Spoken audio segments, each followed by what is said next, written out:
mean, I think Michel has a point there, and you mentioned Amrika, you know, when you're speaking in Arabic, and I think that kind of speaks to it, which is, in the same vein, Shireen was trying to make a film about humans, but really it's about a woman, at the center of it, made by a woman, written by a woman. We were all women, more or less, in the background there, and it's about, you know, a mother trying to do right by her son. So I think that, and she's a Palestinian mother, so that's not issues of virginity or issues of sort of those, what you might call more traditional or even stereotypical issues surrounding, you know, Arab women, but it's a very contemporary issues of women across the board, but in this instance, a Palestinian woman. Thank you. No, I know. So you're saying, are there other ones coming down the pike? I mean, I can't speak for, you know, I'm not, you know, I can't speak for all, you know, other Palestinian filmmakers, but yes, I will say that, for example, with someone like Shireen and Anne-Marie Jassir, and I mean, there are Palestinian women filmmakers who, by the very nature of the fact that they're women, are telling their own stories.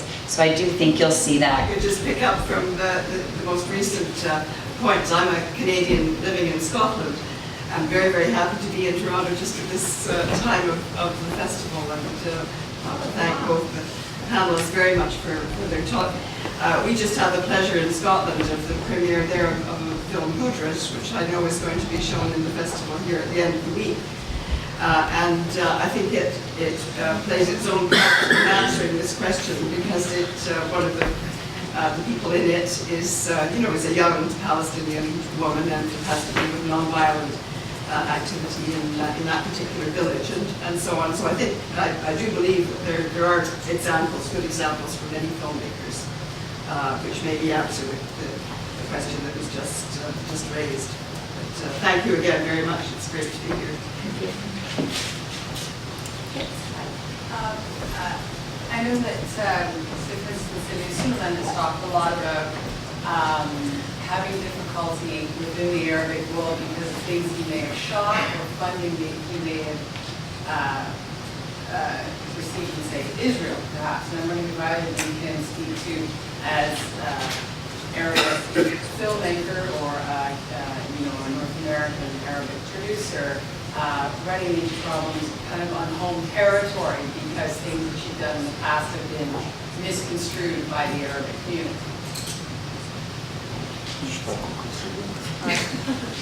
So, like, in particular, just to, if you can, just to get to the heart of your question, is the idea of, like, have we experienced difficulty because in the past we've made films?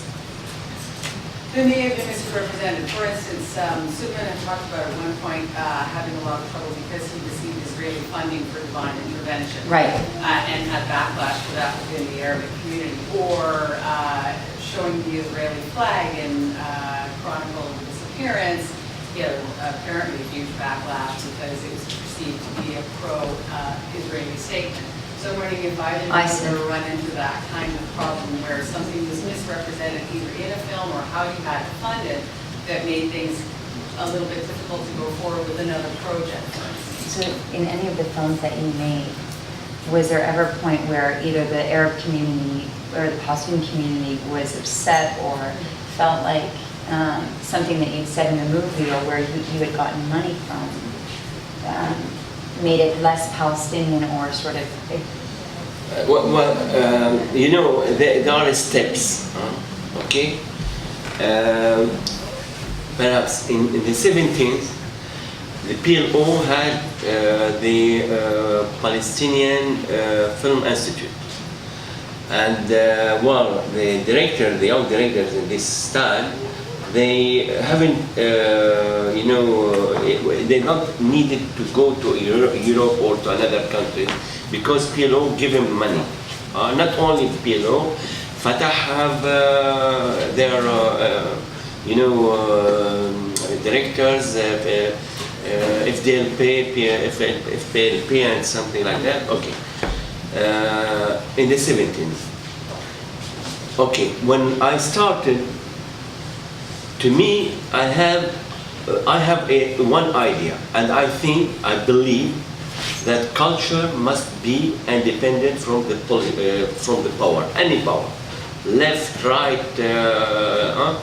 When we have, I think when they are a democratical structures, and they have budget to the culture. In the budget of the culture, they are part of budget of the to the cinema. It's no problem. I remember once, I will give you a example. Once the representative of the PLO, the representative of the PLO in Belgium, gave me something to give to Abdullah Hourani. He was like a minister of the culture. And I want to give him that in Tunisia, because I have a travel in Tunisia. I think it was a festival, okay? And this man, he said, "Oh, everybody he came and he asked us money." I tell him, I don't ask nothing. I just you have this package, and that's all. I don't know what they are, what it is, what nothing. And I told him, but it's not your money.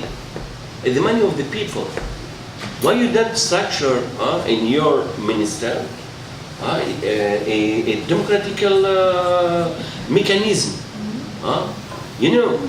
And this is the difficulty that where we are alone, and we must find the possibility to make a film where we can look for.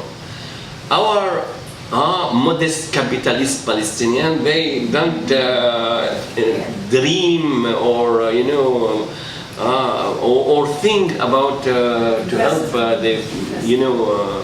I understand them because we cannot bring money. Okay. The Arab countries, it's not easy because they have many directors. They are in the same situation like us. In Europe, the possibility, because they have a democratical structures, you can present your project, and well, sometimes they said yes, sometimes no. When I started, Europe was also naive like us. Believe me, it wasn't something. Europe, it wasn't something so structures. And I remember when I make it the fertile memory. I asked the people how I can have money, and everybody said something, and someone gave me the phone number of a woman in the ZDF, the second channel in Germany. And I phoned to this woman, and she said, "No, I cannot meet you." I told her, "But I am in Frankfurt. Just I will give you this project." And I was in Brussels. She said, "Okay, come now." I said, "Oh, now I have an appointment, but I can come tomorrow if you want." She said, "Okay, tomorrow." And I went hitchhiking to Frankfurt. Believe me, it's not there. And they accepted, and I started to understand, the mechanism. Now in Europe, everybody needs to have a co-production because it's the money. It's help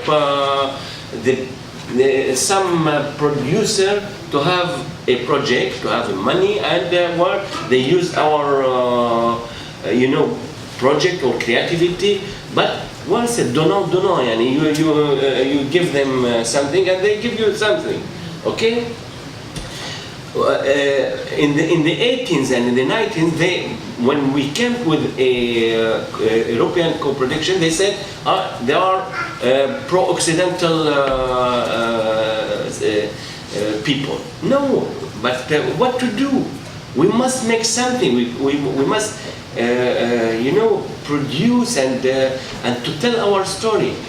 Now, if there are a possibility in the Arab world to give us, we need a democratical structure.